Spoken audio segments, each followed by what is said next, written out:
So when we talk about education for sustainability, Caribbean sustainability, this is the essential challenge that we face. And for all of the elements, the pillars of Caribbean sustainability, education has to provide answers to those things. It has essentially to provide the knowledge, skills, competencies, and attitudes required in order for us to have the internal and the collective capacity for sustainability. And here is some work I'd done when I was at CXC in terms of a defining of 21st century education in the Caribbean. 3 things it needs to do: individual capacity, as in continuous learning, self-actualization, self-empowerment, develop knowledge capital, a capacity for innovation, sustainable growth and regeneration, and there's a collective and social and collective capacity. It's about civilizational evolution. Now, all of this, as I keep repeating, boils down to practical things. Civilizational evolution, we need to be able to know our history.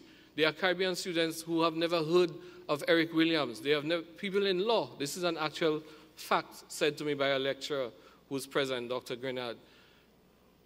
Caribbean students never heard of Eric Williams. What are you doing at the university?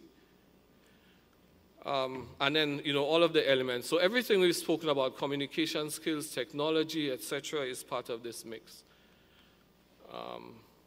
Now, I want to end with one last statement, that we need to understand the more difficult things become, and the greater the challenges that our communities, our countries, our families, and the individual faces, the more necessary education becomes.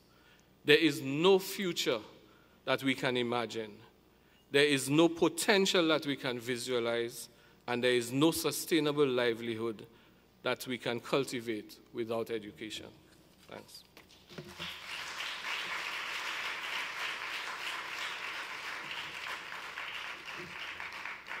Well, that's a very good start. I think just one, various learning, various intelligences, and various capacities. And I think this is something that we have to incorporate in our recommendations. I'd like to introduce now Professor Patricia Mohammed, please.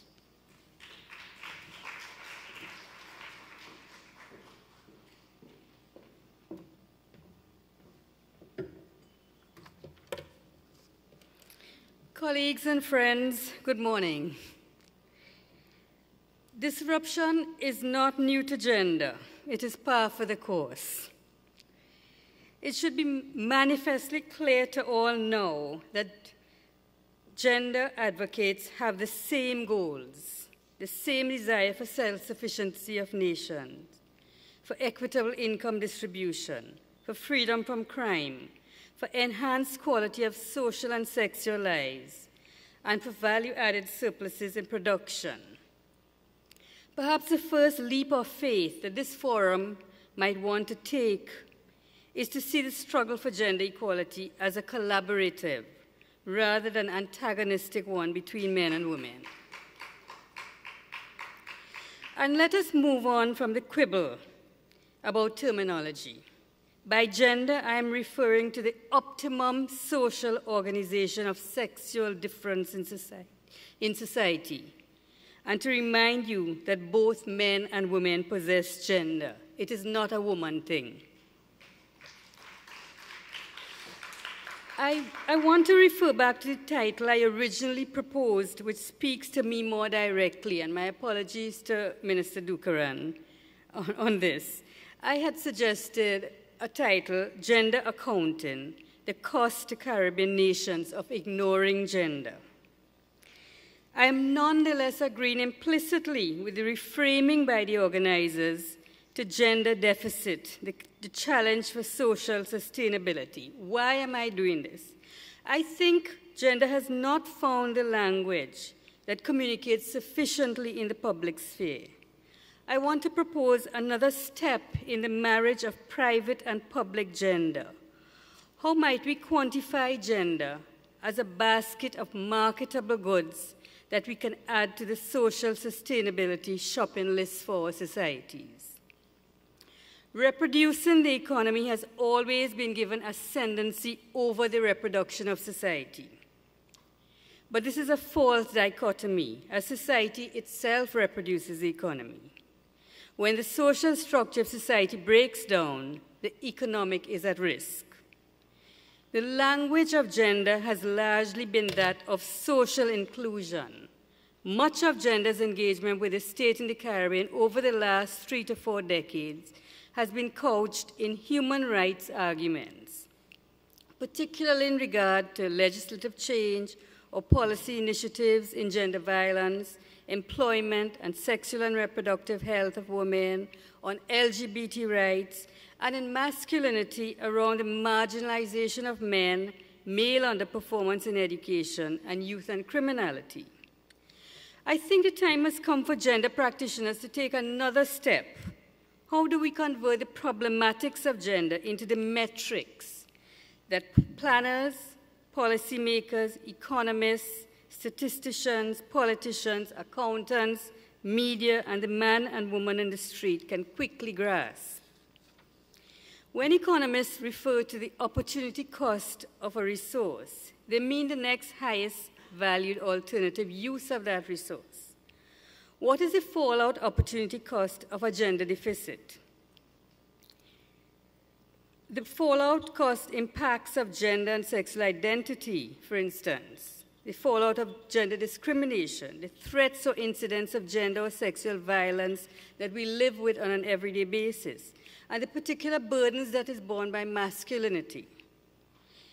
In the interest of time, I want, for the rest of this presentation, and before I'm given the green card, to focus on 1 or 2 related examples. I may, in fact, shelve the second example because I want to use this time to focus and not micromanage and propose a solution, but to see our way towards that solution. Because when I'm confronted with the wealth and chaos, I think my way out is to become practical about how we approach it. And I think my proposal here and my example actually follows up directly and very nicely with Didikas's suggestions. So there's a consistency with what we are saying. And the areas that I want to handle in this session is the issue of men and criminality, and if I have time, the second area of gender-based violence. Let me move to men and criminality. Murder rates in the Caribbean at 30 per 100,000 population annually are higher than for any other region of the world and have risen in recent years. Assault rates based on police reports place us significantly above the world average. The UNDP Caribbean Human Development Report 2012 calculated that Jamaica has the highest number of youth convicted of crime in the region, and that this country spends more than US $529 million every year as a direct public and private cost to fight youth crime. A 2005 report from UWI, supervised by the late economist Dennis Pantin, estimated the recurrent cost of crime to the economy to be over $4 billion annually. The Prime Minister of Trinidad and Tobago revealed a few years ago that Trinidad and Tobago loses more than 200 million tourist dollars a year because of crime. Costing crime is a relatively new step in informing public policy, but the approach is largely to provide data and systematic analysis of the cost effectiveness of citizen security policies promoted by governments. Yet the economic impact pales in comparison to the social and psychological effect on citizens. Fear engenders mistrust between citizens and state and among citizens themselves. What has this to do with masculinity? A time series analysis of crime in Trinidad and Tobago, carried out by Solis's, in fact, found that there's an increase by 64% of crimes between 1970 and 2000. If we look at those crimes, murders, woundings, and shootings, sexual offenses, serious indecency, burglaries, abductions, and kidnappings, and larceny of motor vehicles, how many of these are actually committed by women? In 2011, the Minister of National Security noted that it costs the state close to $400 million annually to keep prisoners behind bars, at a total of $312 per day, TT dollars. That is roughly the wage for a daily paid construction laborer. The minister noted that there were 3,386 male prisoners and 107 female prisoners detained at that time. 3% of the prisoners were women. We need to look at the structural reasons why more men than women commit crime, and not make assumptions that the 1% chromosomal difference between men and women provides the criminal gene. Police have an ideological conception of both crime and criminals, which they use. The more the association between young males and crime becomes established, the more the process of criminalization begins to resemble a self-fulfilling prophecy. There's a relationship between economic cost of crime in terms of dollars lost, additional security, expansion of prison and judiciary systems, and support systems.